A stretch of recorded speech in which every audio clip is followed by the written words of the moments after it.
When purchasing a home, making a mistake is costly. So today, we're going to talk about the top 3 mistakes that most buyers make. If you want to hear that and more, stay tuned. The Den, powered by the Lyons Group, a show dedicated to exploring hot topics in real estate, local happenings, and industry trends. We're a small team of professionals approaching $400 million in sales and nearly 2,000 local transactions. You're listening to time-tested experts and industry leaders. Here's a refreshing look at real estate happenings and more. Welcome to The Den. Hello, everyone, and welcome to this episode of The Den, powered by the Lyons Group. Today, we're going to be talking about the top 3 ugliest mistakes that buyers make on the regular, and it can cost them. So you don't want to miss this part of it. Before I get to that, let me introduce my partners, my friends, the Lyons Group. To my left, Paul, hand me the rock berry, Melissa Glasgow, Aspen the Ninja, Gruen, and the boss, Shannon, Martin Martinez. Welcome to this episode of The Den, top brokers taking on tough questions. So we regularly work with buyers, obviously, in our line of business, and we tend to see mistakes that come up time and time again. And it's one of those things that, since we're seeing patterns over the years, it would be helpful for our listeners to understand what are some of the biggest mistakes you can make, because they can be pretty costly. So, Melissa, I know you've worked with a ton of buyers over the years. But lay it on us. What are the top 3 mistakes that you see and why they can be costly to buyers? Sure. So the first one is lying or not disclosing what you spend your money on or your financial history. So your lender is going to be the one that does the deep dive into your finances for your approval, and something will come up. It might be a collection. Maybe you didn't know about it, but it has to get taken care of for you to qualify for this loan.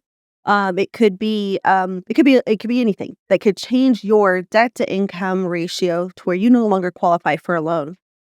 My point is, the lender's going to find it, and you want that disclosed upfront in the beginning, because you don't want to go 30 days into a 45-day contract and then tell seller, "Oh, sorry, I don't qualify for my loan anymore because I have whatever debt." Something popped up. Now, oftentimes lenders catch all that up front. Yeah. But sometimes things slip through, especially like tax collections, right? Those may not be on the credit report, but they get picked up by title. Yeah. So those are the things you're talking about. What about extending credit right before? Exactly. That's going to be another one is don't change your debt to income ratio. Yeah, okay, you're going to need a truck because you're moving. Don't buy it before you close. Yeah. Don't go buy a bunch of furniture on credit before you close. Just wait. Just be patient, because that's 2 of my 3. That'll torpedo it right away. Yeah. So number 2 is actually extending credit. During the process of buying the home. Yep. Exactly. And these are not good, because your seller has good faith in you that you've been through the process. Sure. Finishing up your contingencies, and then, you don't want to do that to your seller. Yeah, you don't want to self-inflict a wound. Exactly. Through the process. And then it's no one's fault but your own at that point. And you've got to take that right on the chin. Yeah. And now you can't buy a house for 6 more months because you decided to buy that $60,000 truck or whatever. Yes, and potentially lose earnest money, and you've lost all your money up to that point for inspections, things like that. That's 2 really good ones. And of course I'm going to be biased on this, but if you refuse to lean on your realtor for advice, for any questions that you may have, we're here to help you through that process. We have already sold, let's pick a number, 15 houses in the last 6 months. I appreciate that you're going to your parents who bought their one house 35 years ago. Things have changed. Please lean on your folks, but also lean on the people who have done it a handful of times in the last couple of months. So really lean on your realtor and trust our expertise in guiding you through this process. Yeah, I think that's a very good point. We all have had those clients. Well, my Uncle Henry sells real estate in Nebraska, and he said da da da, and wonderful. The more eyes and the more opinions you can get, wonderful, good for you. But don't let that be the driving force for your decisions, right? You're working with a realtor, a professional for a reason. Yeah. His advice may not be relative Yeah. Yes. And I mean, how many times over the years, Shannon, have we heard that where we're going, oh my gosh, so, the uncle did show up, and which is fine, great. Yeah.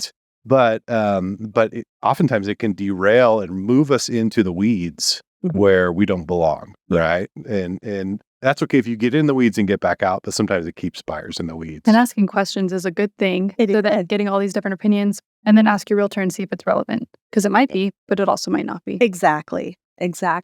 If you want to buy a house and your lender says that, yes, you can do this, you can afford this, don't let somebody else's opinion of what it was like in the 80s defer you from that goal. Excellent point. Very well said.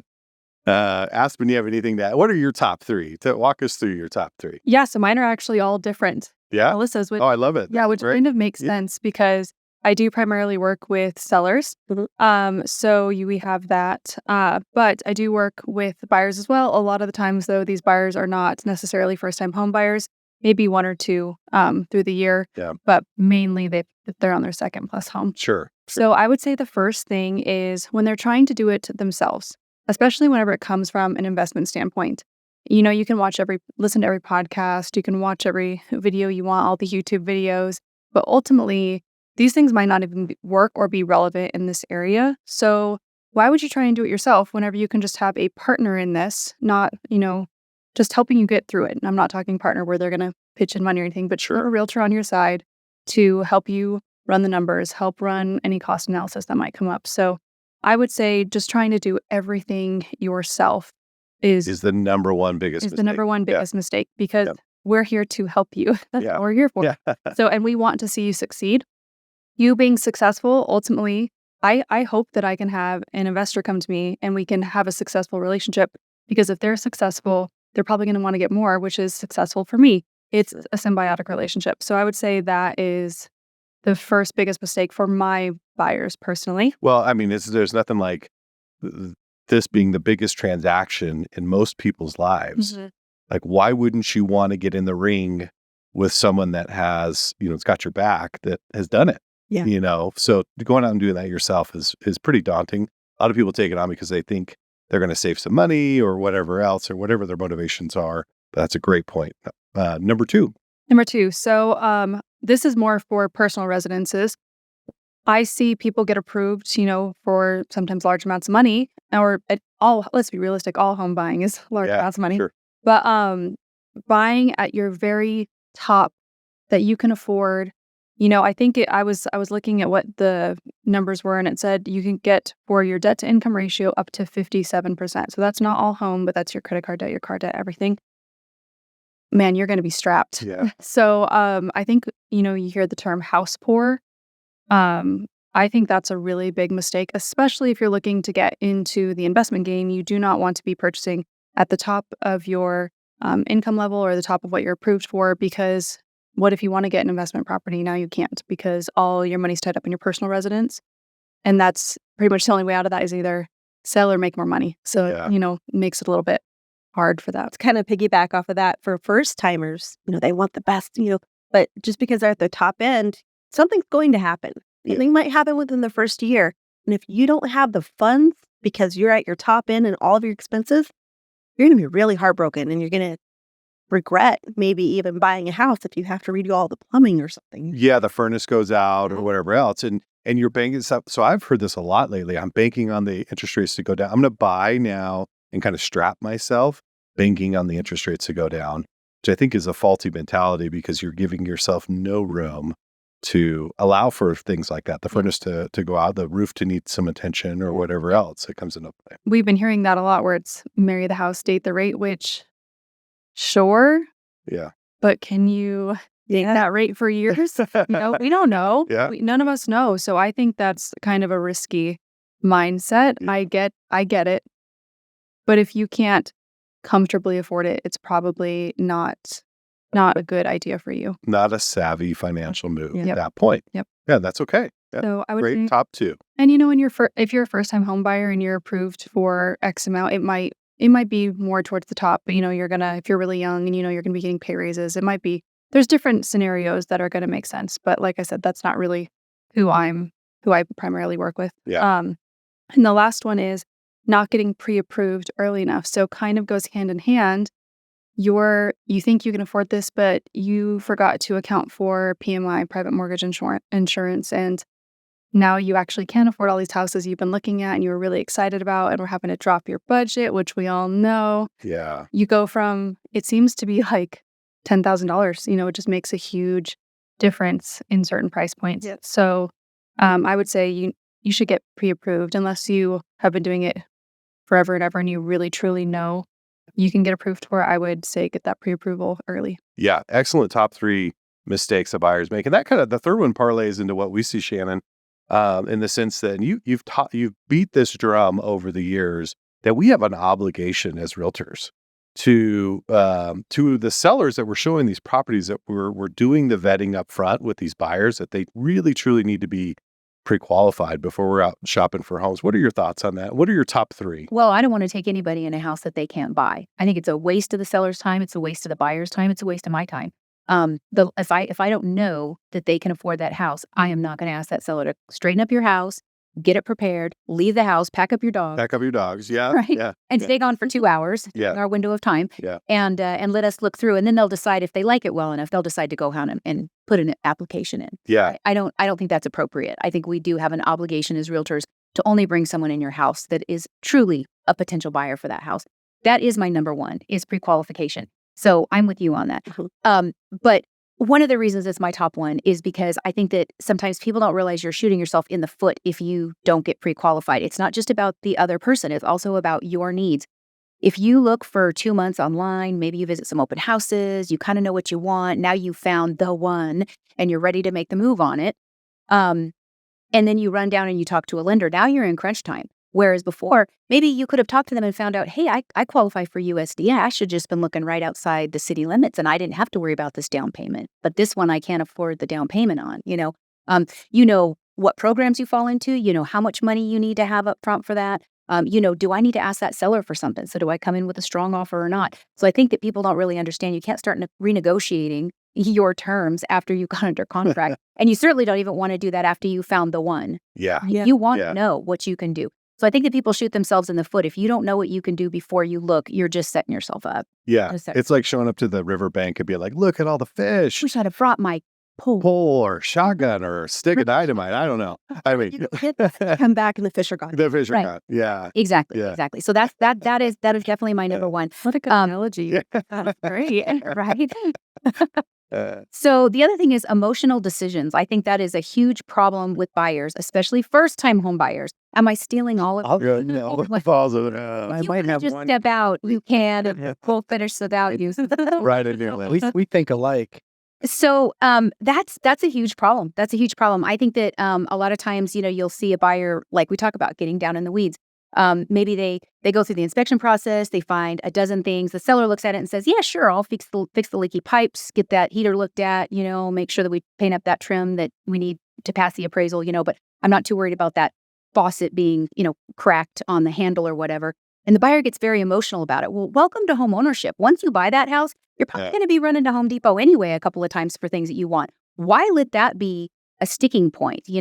Think of it as a business. You have to love the house. You have to live there. So there is some emotion that goes into it, but it is a business transaction. And what makes sense? It might make sense paying more ahead of time. It might make sense not paying ahead of time for your down payment, things like that. Look at it as a business transaction. Don't let your emotions get in the way, because people get really wrapped up in, I don't like the other realtor, so, they can keep their house. A dear Pretty good. Yeah, a dear good friend of mine, former president of the state, Paul Wilson, he would say this. He would say, when I work with buyers, I caution them, if they want something really bad, they were likely to get something exactly what they want, really bad. And so it was a way to check your emotions at the door. He would use that to explain to buyers, like, you need to check your emotions at the door. So I think it's a very valid point. Because we talked about, you just mentioned it earlier, it is the largest transaction that someone's going to make in their life, usually is buying or selling their house. So treat it as a wise business investment. Don't get too wrapped up in the emotions. You don't have to like the seller. You don't have to like what they had in the house. You don't have to like that they didn't want to fix some things. If they're not a big deal, and it's the one, go for it. Yeah. You know, Yeah, it's makes sense. okay. It's okay to do that. Yep. So that would be my second one. My third one is don't keep waiting for the unicorn, you know, Yeah. especially if it's your first house and you're looking on a budget. You do want to get what you want in a house. It is important to get what you want in a house. And we all encourage that. And we try to look through dozens of houses to find that for someone. But if it doesn't check every box, it checks most boxes, you know, don't get too far in that it's not the one, because you've seen those people that might be looking like they've called me over and over for like 3 years and they're looking again and they're looking again and they can never find anything. And that's okay if that's really their motivation where they want to be. But the truth is how many opportunities they're staying renters all these years waiting for the exact fit. The exact fit may not be there. Maybe it's just a fit for 5 years, Yeah. you know, and that might make sense. So Yeah. I see a lot of that. Some people just waiting on the sidelines, constantly waiting for the perfect opportunity. I have to wait till the time where I can sell high and buy low. Well, it's either buyer or seller market. You're not doing both. There was nothing more glaring than these last couple of years where the market went through the roof, and we had buyers that exactly in that situation that were waiting and waiting and waiting. And by the time they were ready to get in the game, the prices had, you know, some Right. situations had gone up 40% or 50%, and it was just heartbreaking to see that. So yeah. I mean, very, very good point. Get into the game. Don't wait for that unicorn, because like you said, at some point, it's just maybe just a stepping stone for you. But every month you pay rent, you're paying how much interest? 100%. 100% interest. Yeah. So it makes sense to get it. Don't settle to where you're not going to be happy with it. But, you know, but I know my first house I bought was in Kirtland, New Mexico, which isn't the prettiest place in the world, but it was a great investment. Sure. And I lived there for 5 years. And by the time I sold it, I made a fortune off of it. You did really well. And I was able to buy a house in a neighborhood that I wanted, exactly what I wanted. And I had enough of the investment in there to be able to have the cash to do that. You know, it was a great first. And truly, I didn't mind. It was a little bit more of a drive to get to work. But other than that, it was a great little house. Yeah. It worked out very nice for me. So don't get too caught up in all the little things. You know, sometimes pick something that's a good investment. Understood. Great points. Paul, Barry, round us out here. What? Top 3. I know Shannon stole the top 2 from. We know she stole them. I don't have anything. You were looking at my notes. I did. So I'll just read them off. I had looking at homes before you've talked to a lender, before you're pre-qualified. That's the best way to be heartbroken right away. Negotiating on emotions. I always tell buyers when I go in there, when we look at this house, if you can accept it as it is right now, the seller does no repairs, let's write an offer. But if you're going to go in there and say, I'm going to make this offer, but they're going to do the roof, they're going to do this, they're going to do that, they're going to end up saying no to one of those. Yeah. And if you're going to back out because of that, we probably should keep looking. Yeah. It just may not be the one. Well, that's a good point too. I mean, a lot of our job as realtors is to not tamper expectations, but That realistic. Yeah. set real. Thank you, Aspen. Yeah. Show them that it's not about HGT. Yeah. I mean, we don't. Get out of my head. It's one. That wasn't She did that thing. Yeah, look at Yeah. because can I go to the Yeah. next one? Absolutely. Okay, so the next one is, you know, we see the HGTV and they say, you know, I work at the post office. I make, you know, $50,000 a year. My budget is $3 million. Yeah. I tear all these walls down. Yeah. So when you go in and looking at a house and you just say, this space doesn't work for me, we'll just tear this wall down. We'll move this back. And I've asked numerous buyers, say, have you ever done that before? Yeah. Do you have a contractor that you work with? Like, well, no, but I've seen it on TV. Like, that's no reason to buy a house. Yeah. Just keep Kind of on that note too, like whenever you're going into a house and the only thing you're thinking about is how you're going to tear it down with the studs, It's probably not the one. it's probably not the one. Mhm. Yeah. Everybody would be just Yeah. I'm like that. Yeah. Always good. But yeah. the average person doesn't know how to do They that. don't. No. And they don't know what it really costs and what it entails. Expensive. And you ask them what's a load bearing wall, and they're like, well, what do you mean? I Yeah. can't just take this wall out? Mm-hmm. Yeah. We need to switch. We need to pivot here. Absolutely. Yeah. I was going to say too, Paul, on the emotional negotiating, you know, there are sometimes whenever a buyer just wants to stick it to the seller. No, I want the carpet cleaned. Oh, yeah, we're going to rip it out anyways, like the day after closing. Yeah. Wow. Don't do that. You don't want to feel like a winner. That's the They problem. do. And the problem is that it has to be a win for both sides. So you're not going to get everything that you want every time. Exactly. Make it about a good business. If you're getting enough and it works, it's a good deal. Yeah. I came into this not thinking about the emotional side of it. But you make a very valid point. How many times have we seen people lose good deals over something silly where they just emotions gotten away and they're walking away from the perfect home over someone not steam cleaning the carpet? Well, how many times have we heard, think about it honestly, they can just keep their house? Yeah. That's not the right mindset. Yeah. I mean, sure, they can keep their house, but that means you don't get their house. Yeah. Sure. Back to looking. Paul, you were going to say something else there? No, I wasn't. Okay. I thought you raised your hand there for a second. I had an idea, but they go out as quickly as they come in. So That's awesome. Well, I'm going to round out the discussion for my top 3 as well. And I actually didn't write anything down because I don't want any of you sneaking my answers. That's just better. Shannon. Yeah, Right. better. You're more of an idea. I just fly by the seat of my pants, basically. It shows. I wanted to hear everyone's thoughts and then kind of round out mine. And I think the number one thing is, first and foremost, get pre-qualified for your loan. And it really is, we have an obligation. If we're going to show these buyers properties, they need to be able to afford these properties. We can't just go out willy-nilly and get on site to a home and just rely on, I'm pretty sure I can afford this, right? Just education gives you power there. The second thing is, I do think the emotions, and we're talking about emotions, are a big player in this. And so, especially whether it's your uncle bending your ear, your mom and dad, or whatever, rely on your realtor, they're your partner in this transaction. But the third thing I'm going to throw this out there. No one said this yet. Do not jump around realtors. Yeah. In other words, we work with people sometimes and they have this person show them a home and this person showing them a home and they kind of put the word out to everybody thinking that will help their case. Mm-hmm.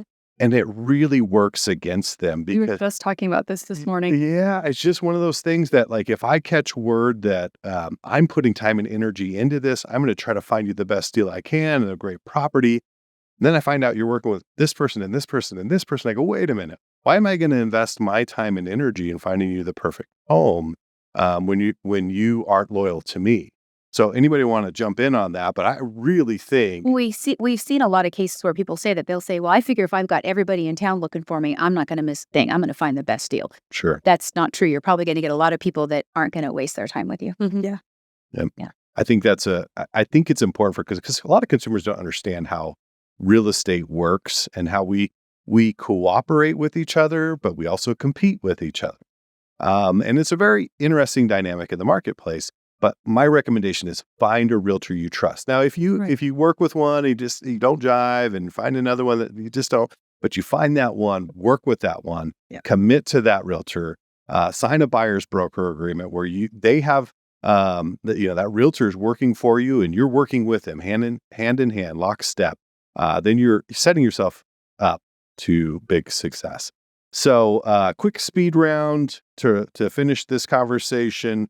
I was going to say the top 3, but what do you think going around the table, your number one biggest buyer mistake? Paul, start us off here. looking at homes outside of their price range. They're going too high. They fall in love with a house that they cannot afford. And then everything else they look at is just doesn't cut it. Great point. Melissa? Not knowing your financial wellness. That's a good one around. Know what you can afford. Yes. Understanding the picture. Yeah. Yep. Aspen? Number one, trying to do it yourself. You need a team around you. Just makes it so much smoother and easier, and you can move so much faster. Mm-hmm. Yeah. Yep. And you may be not thinking about things that other people are. And that's a good thing. Shannon? Requalification Get your is the top most important thing to do.